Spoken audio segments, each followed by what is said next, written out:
Sir, આપણને કઈ રીતે ખબર પડે કે આપણા માટે કયા ડોક્ટર બેસ્ટ છે?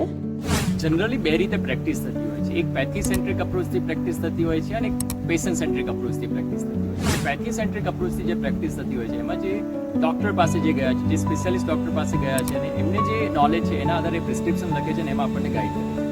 પણ that's not enough. It's only one part of treatment.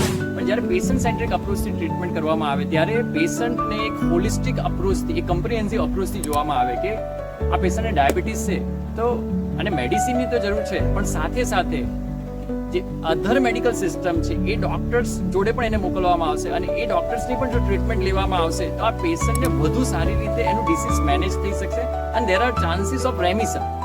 ત્યારે એ રાઇટ ટ્રીટમેન્ટ છે અને ત્યારે પેશન્ટનું કલ્યાણ થઈ શકે અને ત્યારે આ સમાજનું કલ્યાણ થઈ શકે. સો ડોક્ટર એ દિશામાં પ્રેક્ટિસ કરે, એ કમ્પ્રિહેન્સિવ દ્રષ્ટિકોણ રાખીને પ્રેક્ટિસ કરે ત્યારે જ એને પેશન્ટનું ખૂબ સારી રીતે ભલું થઈ શકે.